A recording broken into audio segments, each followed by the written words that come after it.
sisi ambao wenye hali ya ulemavu tunasumbuka sana. Kwa sababu unakuta unaumwa alafu hela huna.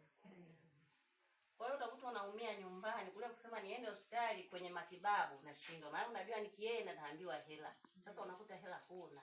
Kwa hiyo unakuta mara nyingi tunaendelea kuumia tu nyumbani na kwa najifikiria sina hata mia nifanyeje. Na ndio maana wameulizia unapoenda naenda na hela. Kuna kadi fulani hivi walikuwa wanatoa masuala ya tasa kumshaikusikia. Hamjapata kadi zile za matibabu. Maana kweli sasa hivi kwa utaratibu hamna hospitali inachukua tu mtu hivi. Kwa hiyo walitoa kadi kwa ajili ya matibabu. Lakini huwa tunawekaga ofa. Mkifika pale hospitali mnaweza, lakini unatakiwa ujieleze kwanza kwamba naenda sehemu fulani. Labda naenda kwenye matibabu ya macho au naenda kwenye matibabu ya meno.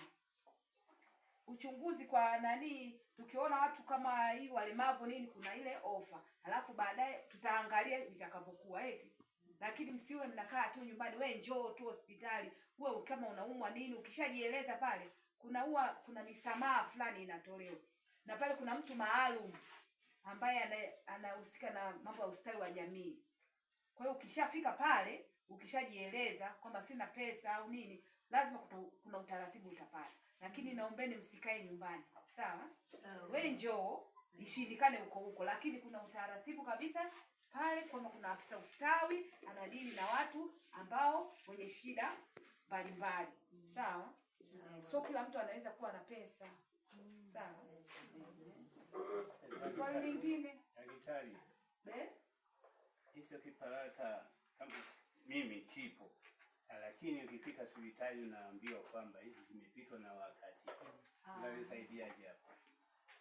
Kila wakati huwa sasa hivi wameanza tena kutoa vingine. Huwa ni kusini mwaka mmoja tu miezi mingapi, ila sasa hivi vimeshakuwa tayarisho vipalata vingine. Hicho cha zamani tufanyaje sasa? Unatakiwa uje tena uonane na huyo afisa ustawi atakubadilishia, au kama mnakuwa nini mnaenda kwa yule mtendaji wa Usega yule. Hapa ni Usega nini? Unaenda kwa yule mtendaji wa pale. Mwambie kipalata chako kimeisha, utaratibu unakuaje? Sawa?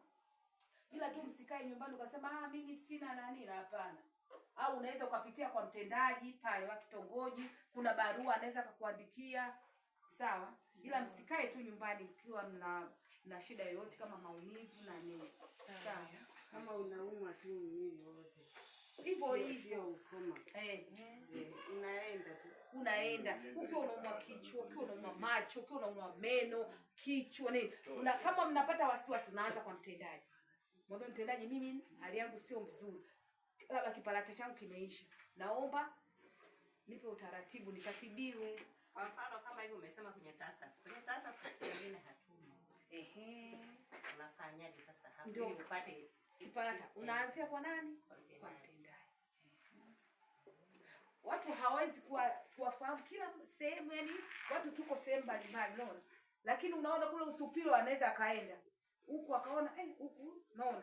Lakini mkienda kwa mtendaji wenu yule ndo anafikisha taarifa kule kwamba kule nako kuna wahitaji. Sawa?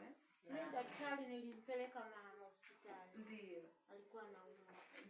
Juzi sio muda mrefu. Ndio. Lakini nilipofika pale nilikuwa nimepungukiwa, akaniambia nenda pale ustawi wa jamii kule wilayani. Ndio. Nikabidi niingie ofisini nikawa nimetoa maelezo. Ndio.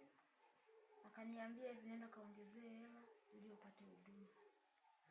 Ila kile kinania nacho cha kutibiwa bure, maana alitoka nacho nani Morogoro alikuwa nacho. Nikaja hapa nikaenda hadi kwa mwenyekiti wa kijiji, wakaniambia naenda kwa mtendaji, wakanibadilishia.